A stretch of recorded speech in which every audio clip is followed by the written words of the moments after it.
السلام علیکم ورحمۃ اللہ وبرکاتہ۔ الحمد للہ وحدہ والصلاة والسلام علی رسول اللہ اما بعد۔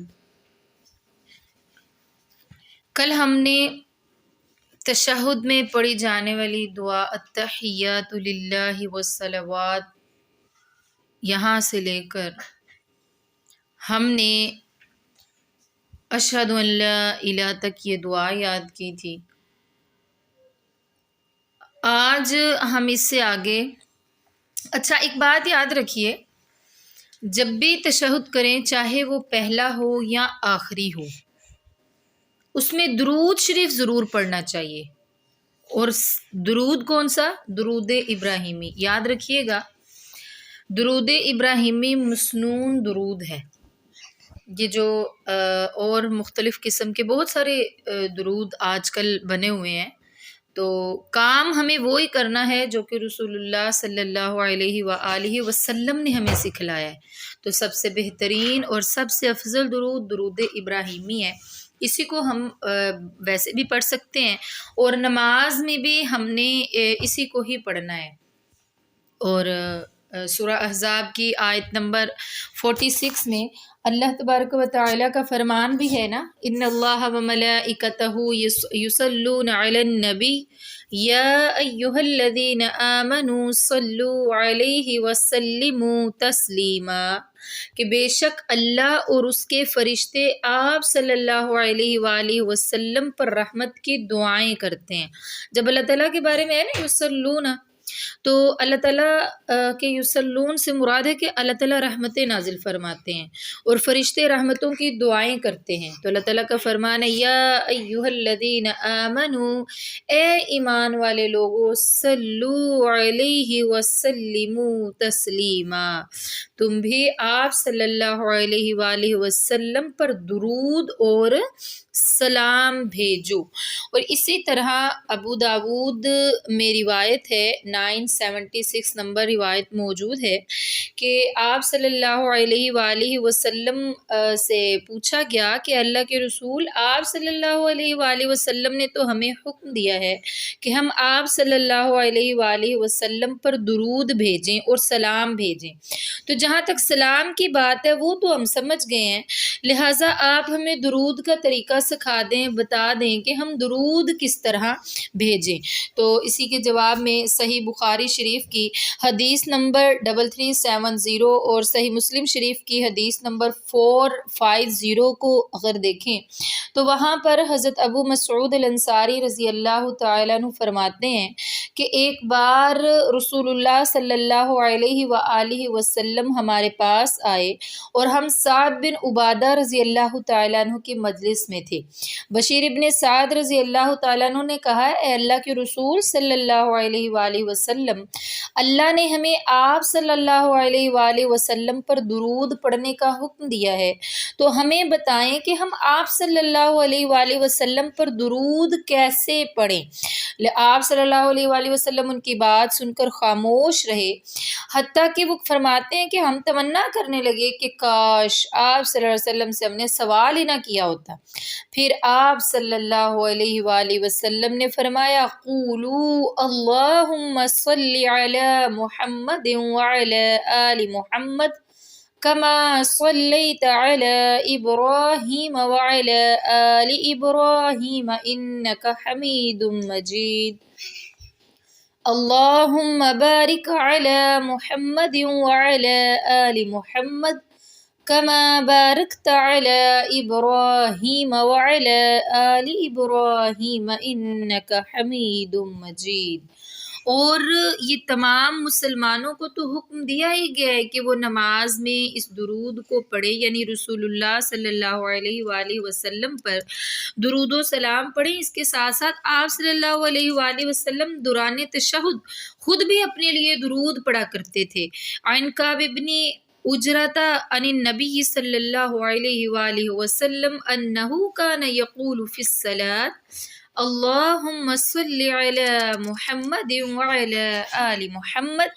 کما صلیت علی ابراہیم وعلی آل ابراہیم انک حمید مجید۔ اللہم بارک علی محمد وعلی آل محمد کما بارکت علی ابراہیم وعلی آل ابراہیم انک حمید مجید۔ یعنی امام شافعی رحمہ اللہ نے اپنی کتاب الام میں صحیح سند کے ساتھ روایت کیا ہے کہ کعب بن عجرہ فرماتے ہیں کہ رسول اللہ صلی اللہ علیہ وآلہ وسلم بھی اپنی نماز میں درود ابراہیمی کو پڑھا کرتے تھے۔ اب جب تشہد، پہلا تشہد جو ہے ہمارا، وہ درود تک یعنی درود پڑھ کر مکمل ہو جاتا ہے، تو پہلے تشہد کے بعد جب تیسری رکعت کے لیے کھڑے ہونا ہے تو اپنے دونوں ہاتھوں کو اپنے کندھوں کے برابر اٹھا کر رفع الیدین کرنا ہے، یعنی رفع الیدین کرنا ہے، اللہ اکبر کہنا ہے، اور پھر تیسری رکعت کے لیے کھڑے ہو جانا ہے۔ صحیح بخاری کی حدیث نمبر 739، ابو داود کی 743 اور ترمذی شریف کی 304 نمبر حدیث اگر آپ ملاحظہ فرمائیں تو آپ کو معلوم ہو جائے گا کہ ابن عمر رضی اللہ تعالیٰ عنہ سے روایت ہے، وہ فرماتے ہیں کہ کان رسول اللہ صلی اللہ علیہ وآلہ وسلم اذا قام من الرکعتین کبر ورفع یدیہ، جب آپ صلی اللہ علیہ وآلہ وسلم دو رکعتوں کے بعد کھڑے ہوتے تو اللہ اکبر کہتے اور رفع الیدین کرتے تھے، اپنے دونوں ہاتھوں کو اٹھاتے تھے۔ تو اس سے معلوم ہوتا ہے کہ رفع الیدین کرنا سنت ہے نماز میں۔ تو رسول اللہ صلی اللہ علیہ وآلہ وسلم کا فرمان ہے نا، صلو کما رأیتمونی اصلی۔ اب یہاں پر سنت کے ساتھ ساتھ فرض بھی ہو گیا ہے، یعنی آپ صلی اللہ علیہ وسلم نے فرمایا صلو، تم سب ادا کرو۔ جب دین کے معاملے میں، دین کے بارے میں آپ صلی اللہ علیہ وآلہ وسلم کا کوئی حکم آ جائے تو وہ فرض ہو جاتا ہے، فرض کی حیثیت رکھتا ہے۔ تو آپ صلی اللہ علیہ وسلم نے حکم دے دیا ہے کہ تم نماز اس طرح پڑھو جس طرح مجھے پڑھتے ہوئے دیکھا ہے۔ تو آپ صلی اللہ علیہ وسلم کی سنت بھی ہے اور فرض بھی ہے، تو جب بھی نماز پڑھیں تو رفع الیدین ضرور کریں، کیونکہ رسول اللہ صلی اللہ علیہ وآلہ وسلم کے سکھائے گئے طریقے کے مطابق اگر ہم نماز نہیں پڑھیں گے، دیکھیں دن میں ہم 5 وقت نماز ادا کرتے ہیں، تو یاد رکھیں اگر نماز ہماری قبول ہو جائے پھر تو وہ کہتے ہیں نا کہ ہماری دنیا بھی سنور گئی اور آخرت بھی، لیکن اگر یہ نماز ہی ہماری سنت کے مطابق نہ ہوئی، اللہ اور اس کے رسول صلی اللہ علیہ وآلہ وسلم کے طریقے کے مطابق نہ ہوگی تو کیا ہو جائے گا؟ ہماری تو دنیا آخرت میں کامیابیاں ختم، کیونکہ یہی نماز جو ہم ادا کرتے ہیں اگر اس کو خشوع خضوع اور مسنون طریقے سے ادا نہ کیا جائے تو یہ نماز بھی اپنے صحیح مقام تک نہیں پہنچتی ہے، یہ اڑتی رہتی ہے اور چکر لگاتی رہتی ہے اور اپنے پڑھنے والے کے لیے، ادا کرنے والے کے لیے بد دعا کرتی ہے اور کہتی ہے یا اللہ جس طرح اس نے مجھے ضائع کیا ہے، جس طرح اس نے مجھے جو ہے مطلب صحیح طریقے سے ادا نہیں کیا ہے، تو بھی اس کو اسی طرح ضائع کر دے۔ تو نماز اللہ تعالیٰ ہم سب کو پابندی کی توفیق عطا فرمائے۔ ایک تو پابندی کے ساتھ پڑھنی ہے اور دوسرا جب بھی پڑھنی ہے مسنون طریقے کے مطابق ہمیں 5 نمازیں ادا کرنی ہے، تاکہ کہیں ایسا نہ ہو ہم نماز کی بد دعا لیں اور ہماری دنیا بھی تباہ ہو جائے اور آخرت میں بھی ہمارے لیے کچھ نہ بچے۔ تو اب جب ہم تیسری رکعت کے لیے کھڑے ہو جائیں، رفع الیدین بھی کر لیں، تو بالکل اسی طرح باقی کی نماز ادا کرنی ہے جس طرح ہم نے پہلی رکعت میں جو پڑھا، جو ہم نے ادا کیا، جس طرح رفع الیدین کیا، ہر رکن ادا کرتے ہوئے اللہ اکبر کہا، یعنی جیسے رکوع میں جاتے ہوئے اللہ اکبر اور ہاتھوں کو بلند کیا، اسی طرح اللہ اکبر کہہ کر ہم سجدہ میں گئے، سمیع اللہ لمن حمیدہ کہا اور ہاتھوں کو بلند کیا یعنی رفع الیدین کیا، تو بالکل اسی طرح ہم جس طرح پہلی رکعت میں کیا تھا۔ ہاں دوسری رکعت میں پہلی رکعت میں تو ہم نے دعائے استفتاح کے ساتھ نماز کا آغاز کیا تھا نا، تو دوسری رکعت میں جب ہم کھڑے ہوں گے تو ہم سورۃ الفاتحہ یعنی بسم اللہ پڑھ کے سورۃ الفاتحہ سے دوسری رکعت کا آغاز کریں گے۔ اسی طرح جب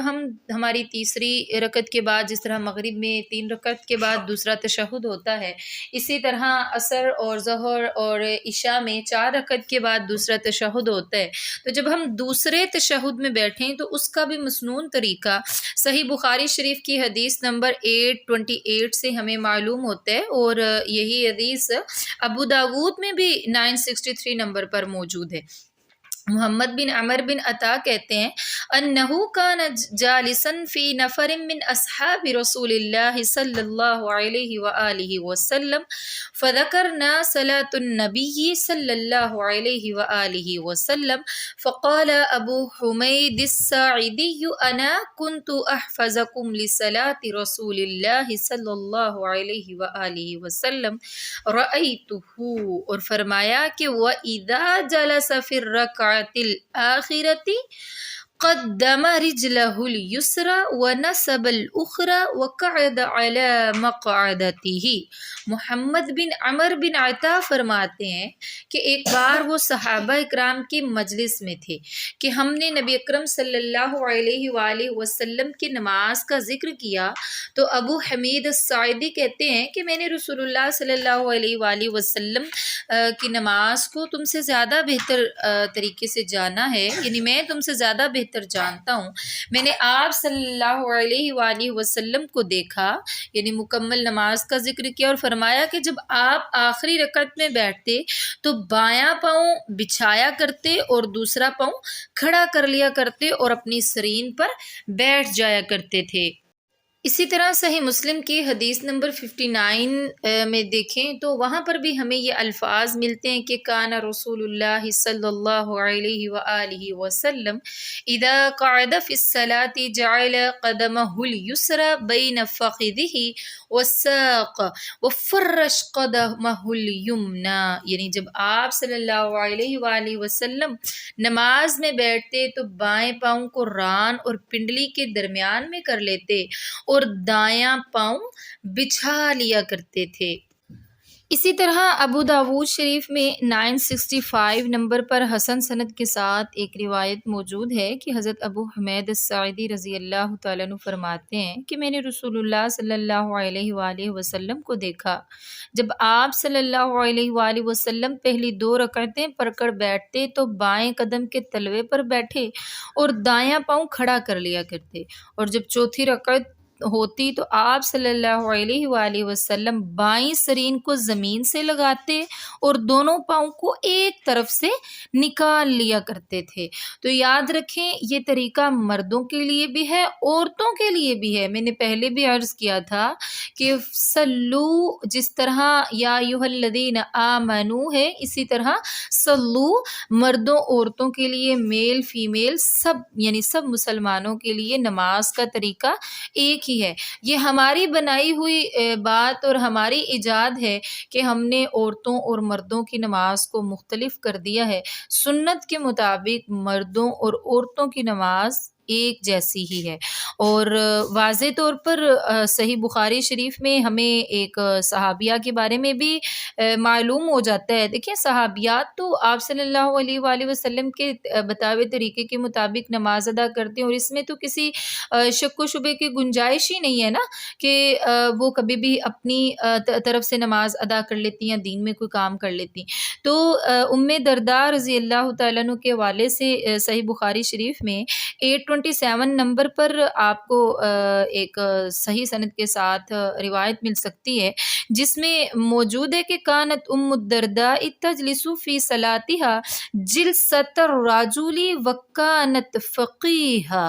یعنی ام درداء رضی اللہ تعالی عنہ اپنی نماز میں مردوں کی طرح بیٹھتی تھیں، اور وہ ایک فقیہہ عورت تھیں، سمجھدار تھیں، یعنی یہ نہیں تھا کہ ان کو پتہ ہی نہیں تھا اور وہ جیسے بھی بیٹھ، نہیں، وہ فقیہہ دین میں سمجھ رکھنے والی عورت تھیں، لیکن مردوں کی طرح ہی بیٹھتی تھیں۔ تو آج تک ہم نے جتنی بھی احادیث اپنے اس نماز سیریز میں پڑھی ہیں جو آپ کے ساتھ شیئر کی گئی ہیں، آپ نے ان تمام سے معلوم کر لیا ہوگا کہ مرد اور عورت کی نماز میں فرق کرنے والی کوئی بھی چیز شریعت سے موجود نہیں ہے، یعنی کوئی نص ہی موجود نہیں ہے۔ ہاں فقہی مسلکوں میں عبادت کی مختلف طریقے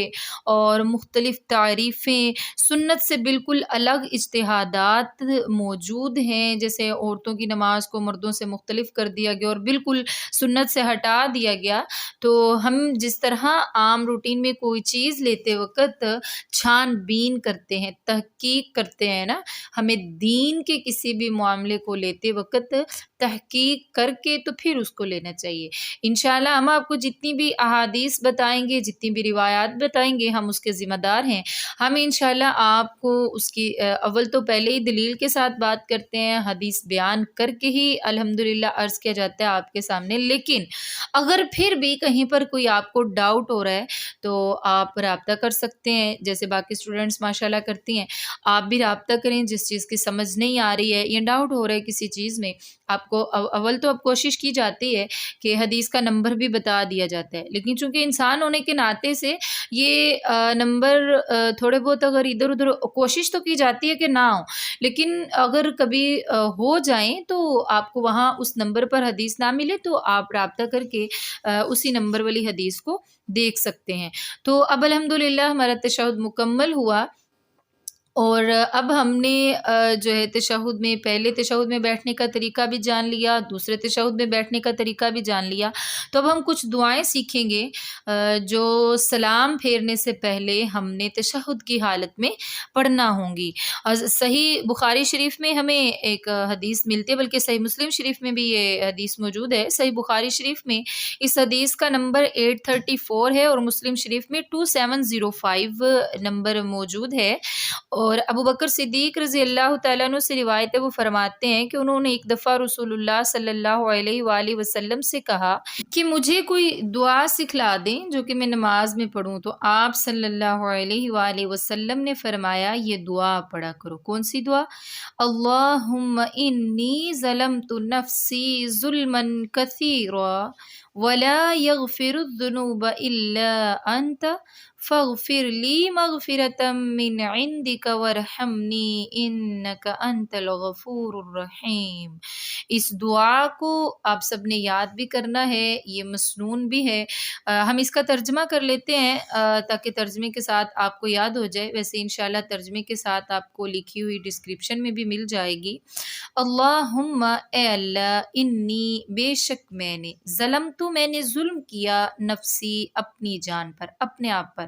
ظلمن کثیرا بہت ہی زیادہ ظلم، ولا یغفر الذنوب ولا اور نہیں، یغفرو کوئی بخشنے والا، الذنوب گناہوں کو، الا انت تیرے علاوہ،